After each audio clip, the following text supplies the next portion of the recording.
This is INC TV, Iglesia ni Cristo Television, propagating the true message of salvation.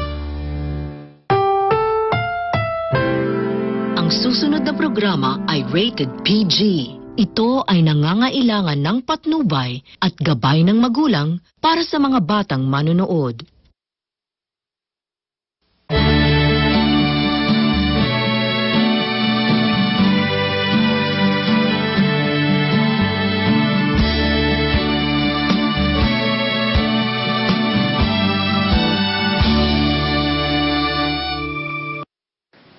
Magandang araw po. Sa libu-libo ng mga naapektuhan ng bagyong Yolanda sa Leyte ay kabilang sa kanilang mga ministro, mga manggagawa sa Iglesia ni Cristo. Sa kabila ng matinding pagsubok na pinagdaraanan, paano sila nagsisilbing huwaran sa maraming mga kaanib sa Iglesia ni Cristo sa paninindigan sa paglilingkod sa Panginoong Diyos? Panoorin po natin ito.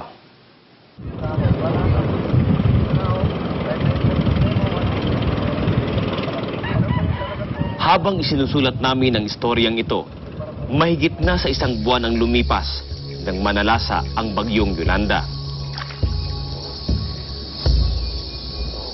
Ang iniwan nitong pinsala, hindi inasahan ng maraming residente, lalo na ang mga nasa coastal town, katulad ng Tanawan. Ang sentro po ng bagyo ay yung Giwan po. Ayan lang po ang Giwan. Pagkalampas po ng bundok na yan. Kaya kung gaano po katindi ron, ganun din katindi dito sa Tanawan.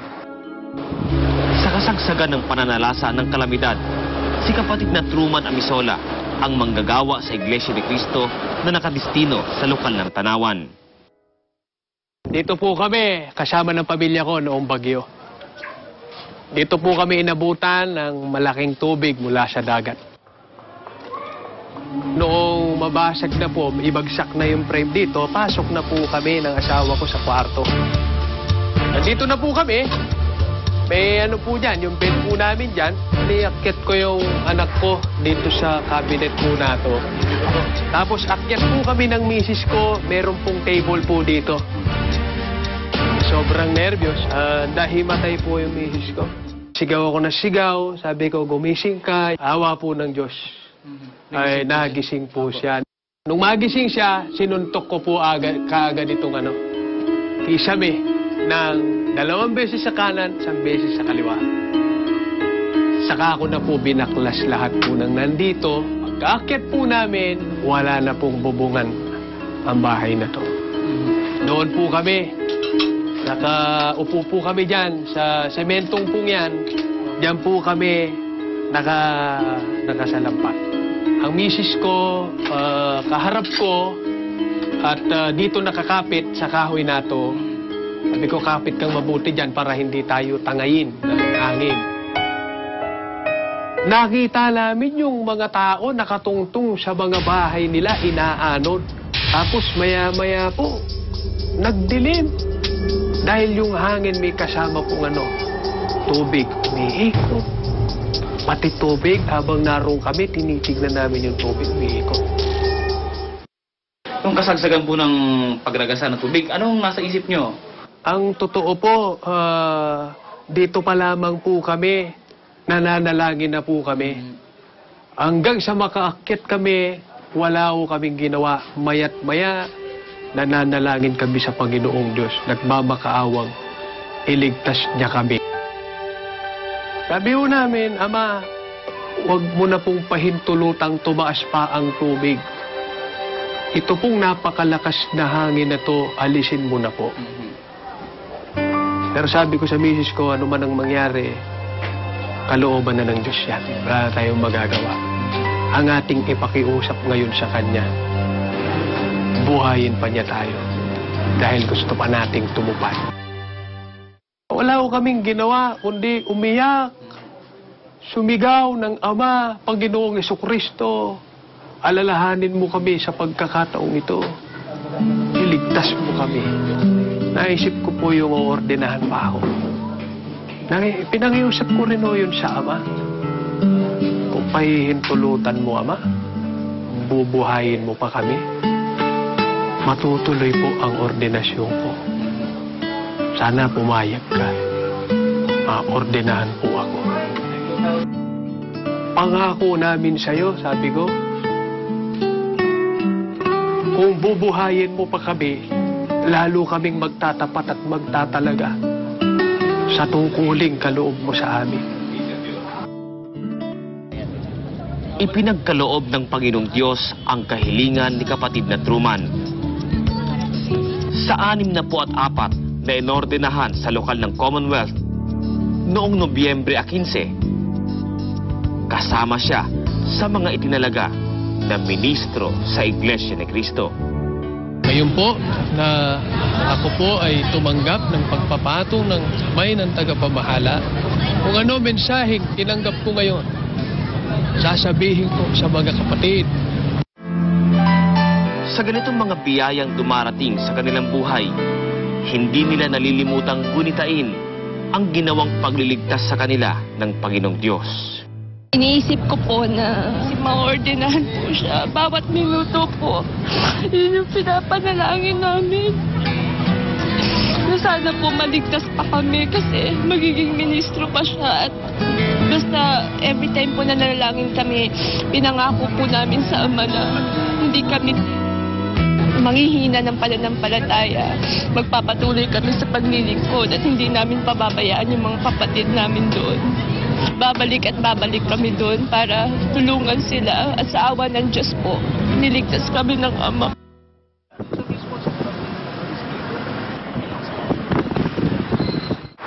Truman, pagkatapos ng ordinasyon po natin, gaano kayo kasabik na balikan yung mga kapatid natin dito? Pagmamahal sa mga kapatid ang aking naramdaman. Yun yung nag-udyok sa akin para kasabikan ko yung pagbabalik ko dito na narito ako para magpayo yung mensaheng narinig ko sa pamamahala ng ordinasyon. Hindi ko po nalimutan yung battle cry po ng Iglesia ni Cristo po ngayon. Sa pangunguna po ng pamamahala, binanggit po yan noong ordinasyon, ipakipaglaban ang pananampalataya. Si Truman, pareho kami biktima sa kalamidad, pero tinutulungan kami nila. Maski sinong ministro, mahal kami. Pagkatapos ng kalamidad, kasi kinabukasan, aming destinado, mahina rin po ang katawan niya, marami siyang injury. Sinikap pa rin niya na may sagawa namin ang aming pagsamba. Maglilingkod kami kahit anong masamang panahon.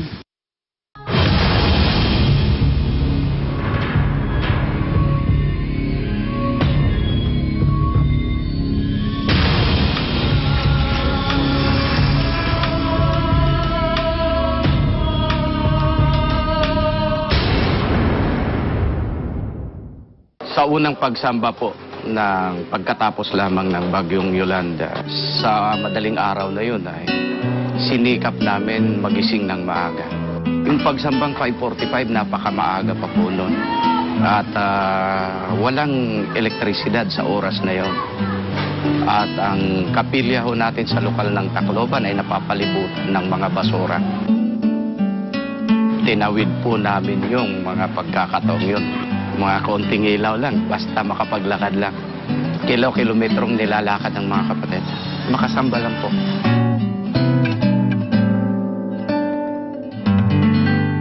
Nakita ko, walang naging hadlang para sa kanila na magpunta patuloy na magsamba. Marami pa rin tao na nandoon. Tapos yung mga bata, as regular na nangyari ng previous na mga pagsamba. In spite ng incident, parang wala lang nangyari. Yun ang na-observe ko sa mga members ng iglesia. Maraming mga kapatid din ang sumambang nakatsinelas, mga putikan pa. Yung iba nga may mga bandahe pa. Sa kasaganaan, sa kawalan, andun sa mga kapatid makikita yung pagsisikap na makasamba. Sinikap pa rin, makapanalangin. Makapagpasalamat sa Diyos. Tungkulin po ito sa Diyos, hindi sa tao.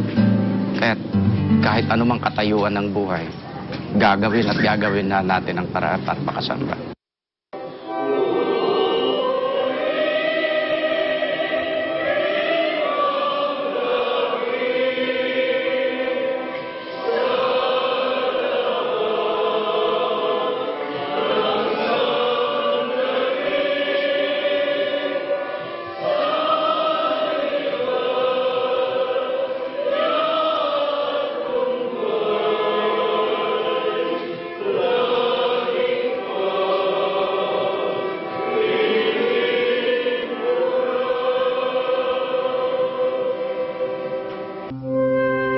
Minsan pa, dininig ng Panginoong Diyos ang kanilang mga panalangin, ang mga hibik at pagluha ng kanyang mga tapat na lingkod sa dakong ito.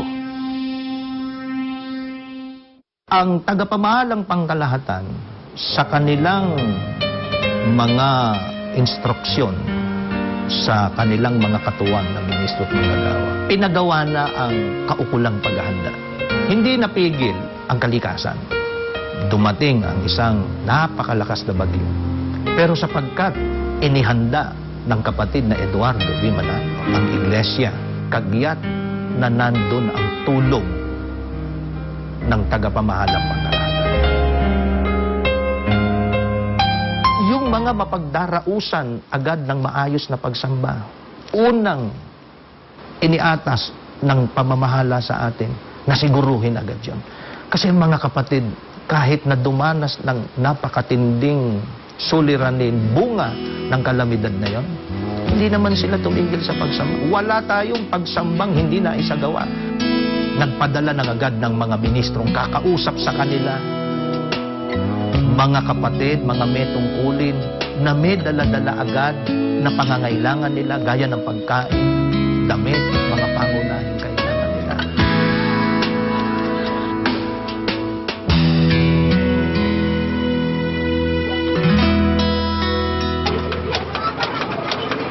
Sa pagbangon ng mga kapatid dito sa Leyte, ang kanilang mahigpit na pinanghahawakan ay ang magagawa ng Panginoong Diyos sa kanilang buhay.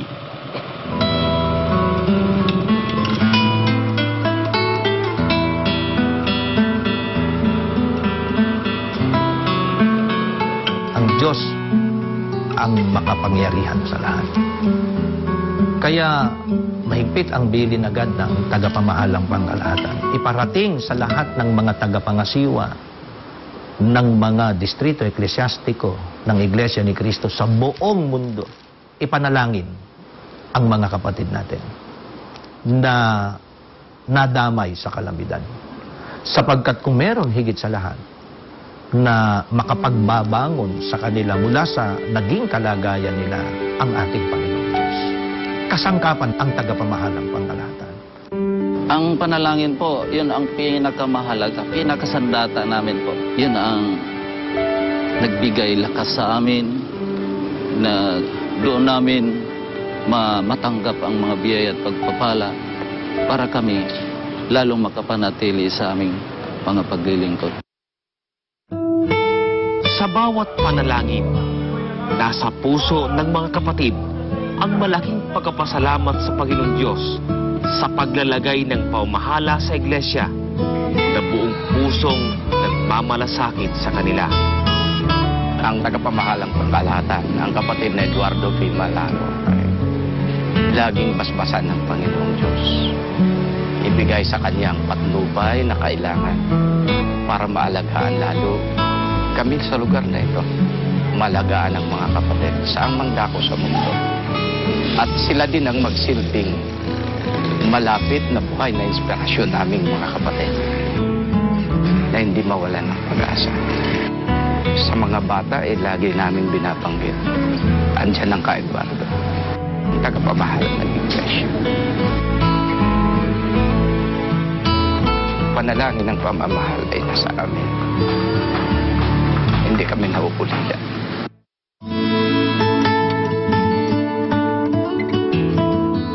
Nagsisikap na magkaroon kami ng sariling tinitirahan.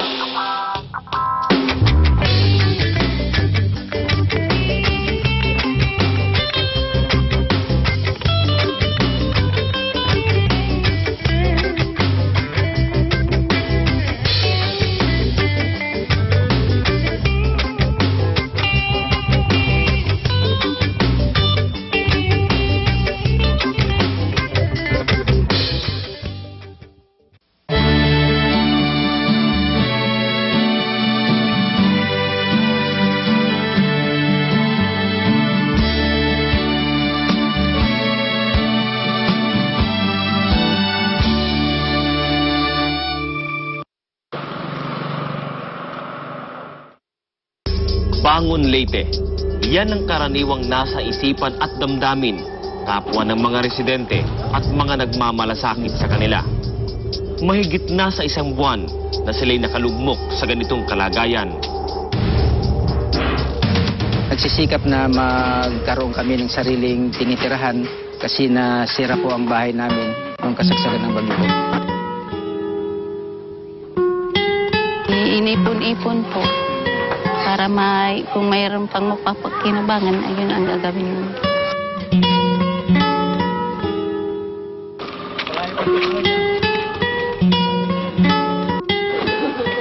Nanihapon na mo? Hanggang ngayon, kaagapay ng pagkataguyod ng buhay ay ang pagtitiis. Malaking bahay po ito. Kwarto po yan. Kwarto po yan. Sala, 2 kwarto po, kusina. Ngayon walang Masak na po. Sa kabila ng mahirap na kalagayan, positibo ang kanilang pananaw sa buhay. Ang una, pinapagpasalamat ko sa Diyos. Binuhay pa kami. Nasa tungkulin kami. Mga dumating na pagsubok sa amin, nakapanindigan kami. Makakabangon po kami sa tulong ng Ama. Talagang yan pong inasahan po namin, yung tulong ng Ama. Lubos silang sumasampalataya na sa tulong ng Panginoong Diyos, ang kalamidad na ito ay maipipihit sa kanilang ikabubuti. Yan nga ang natupad sa pamilya ni kapatid na LB Saranillo, ang Pangulong Diakono sa lokal ng Tacloban City. Namimili na po ng scrap, mga plastic po, bakal at saka aluminum. Marami po ang mga bahay na sira, may mga bakal sa ibininta na lang nila para mapakinabangan. Sa ngayon po, natutugunan po ang aming mga pangangailangan. Si Ka-LB po, ulikta ng mga bakal-bakal dito sa kanyang area. At ako naman po ay pinipick up ko yung kanyang mga nabibili. Kahit sira pa yung truck ko, pinipilit ko na makatakbo para lang makapamick up ng mga bakal. Napakahalaga po ngayon ang pagtutulungan. Lalo na po sa ngayon ay talagang ang ibang kapatid ay walang-wala talaga. Kaya ang ginagawa ko, ikot ng ikot para makatulong sa mga kapatid. Sa barong-barong na ito, ipinagpatuloy ni kapatid na Chris ang kanyang hanap buhay. Dahil sa aral po ng ating Panginoon na tayo maghanap buhay ng marangal. Sa lokal ng Palo, Leyte naman, hindi rin nawawala ng pag-asa si kapatid na Nel Zabala. Ang nangyari po sa aking mga artworks, talagang buong ingat ko po na itinago muna yon, iniligpit dahil nga po sa aking gagawin na 5th one-man show sa UP. Kaso nga po, nalubog sa baha. Ang iniisip ko naman po, gagawa ko ng panibagong artwork para sa exhibit. At dito sa distrito po, kung luluubin ng Ama, ay magsasagawa po ko ng training para sa mga kapatid na may mga skills, may talent sa visual art, para naman po sila ay akin din mabigyan ng mga instruction paano mag-drawing. Hanap buhay na rin po namin at ng mga kapatid na aking matuturuan. Dito naman sa bayan ng Tanawan, bagamat winasak na ng bagyong Yolanda ang 7 bangka ni kapatid na Mario, kitang-kita pa rin sa kanya ang pagiging mapamaraan upang makapanindigan sa isang marangal na hanap buhay. Ito na po yung ginagamit naming mga bangka na pansamantala naming ginagamit. Yung frigidaire na nakukuha namin sa basura, kaya ginamit na namin ito para makapalaot lang po kami. Kayang-kaya naman po sa mga hindi malakas ang alon, banayad lang, kayang-kaya po namin itong isagwang papalaot. Pagkatapos ng kalamidad, marami sa mga kapatid ay halos wala nang napakinabangan damit.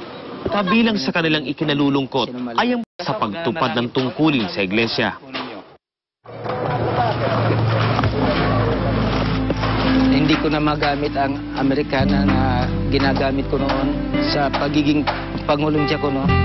Pero lalo kong pinalawak ang aking pag-asa na hindi ako pababayaan ng Panginoong Diyos. Ganito rin ang sitwasyon ni kapatid na Edith. Problema po ngayon kasi yung aming pagtupad na saya ay napuno po ng kalawang noong maabot ng tubig yung kapilya.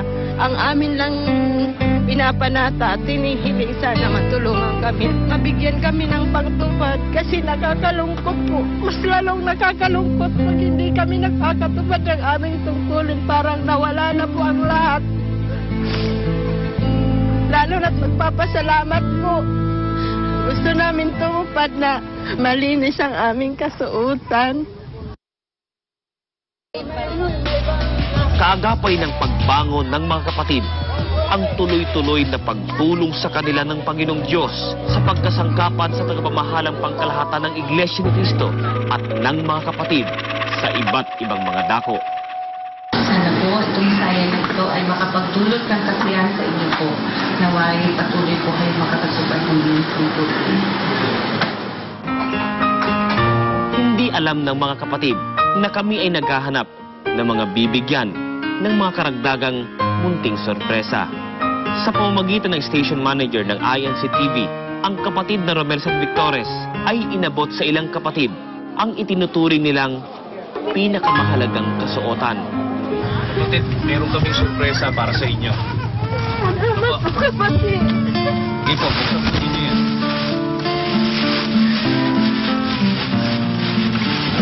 Ay, salamat, Ama. Salamat, kakatupad. Ay, salamat, Ama. Papasalamat ako yung kakatupad na hindi kalawangin ang aking saya.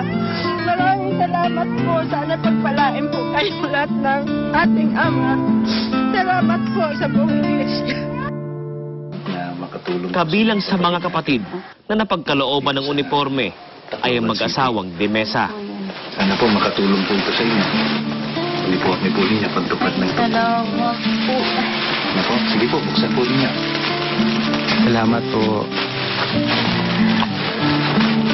Sakto-sakto, kahit po niyo siya. Yung panalangin ko, mayroon po akong bago. Nagpapasalamat po ako dahil narito na po yung kasagutan. Kasagutan na mayroon po akong bagong pangtupad. Meron po kami sorpresa para sa inyo. Ay, salamat po. Ito po ay Americanang Gray at Americanang Blue na magagamit po ninyo sa pagtupad ng tungkulin niyo, lalo na't magpapasalamat. Maraming salamat po.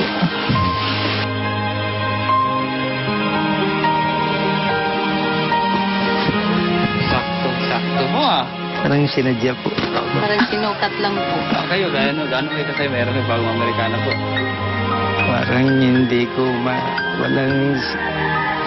walang maigagantong sapat na salita pag napagpasalamat. Tapos puso po kong nagpapasalamat.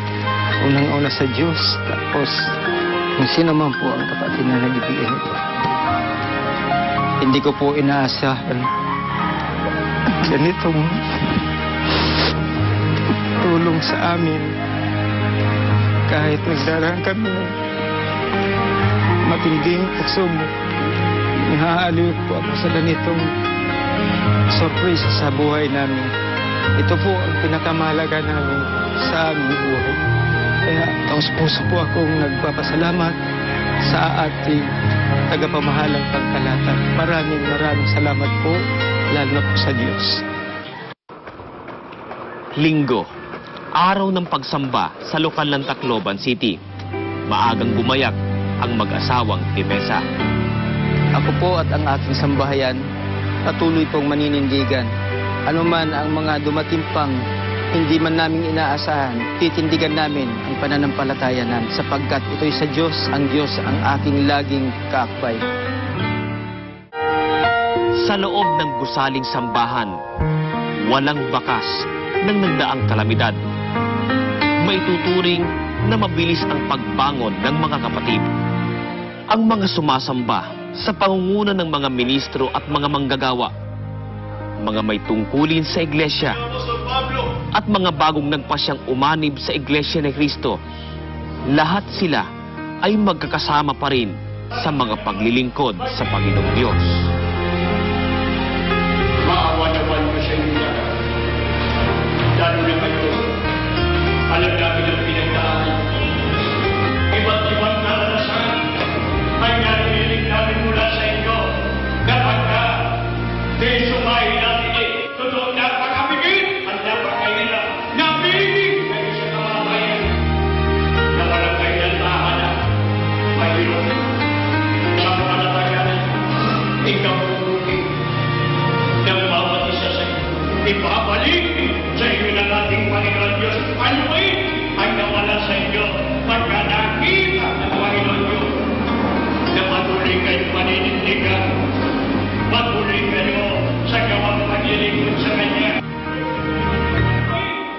Dahil po sa pagsamba na dinadaluhan namin, narinig namin ng mga payo at paalaala.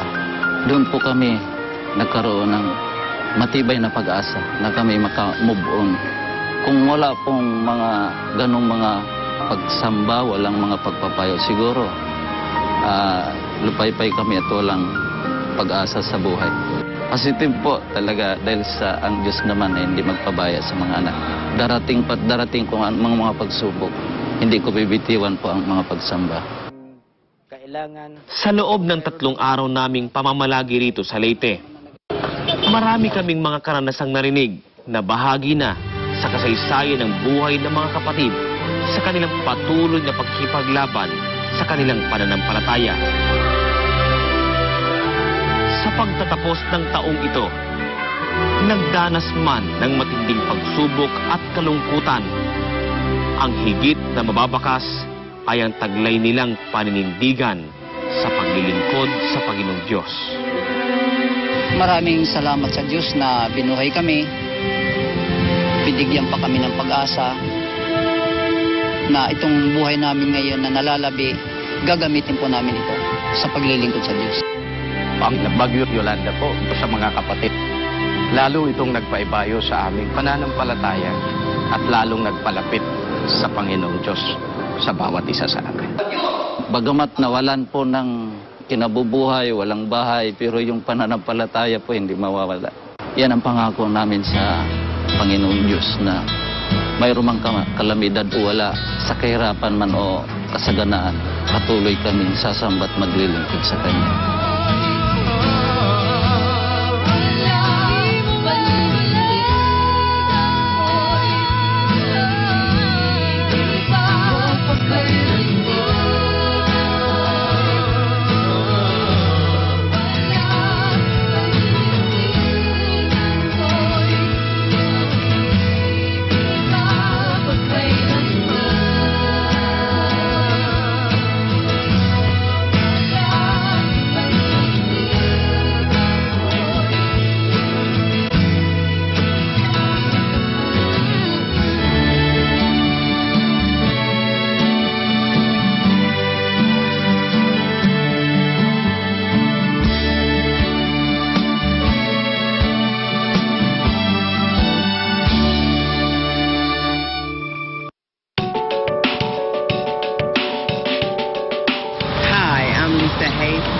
From Washington, D.C., and you're watching INC TV, where truth meets you.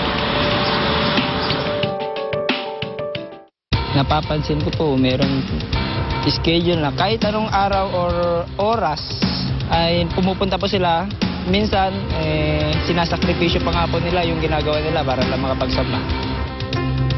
Bakit po kaya sa mga Iglesia ni Cristo bawal po yung sa pagsasayaw, sa pag-inom, saka sa iba-iba pong mga vices? Alamin ang mga tamang sagot sa inyong katanungan dito sa Ang Tamang Daan. This is INC TV, Iglesia ni Cristo Television, propagating the true message of salvation.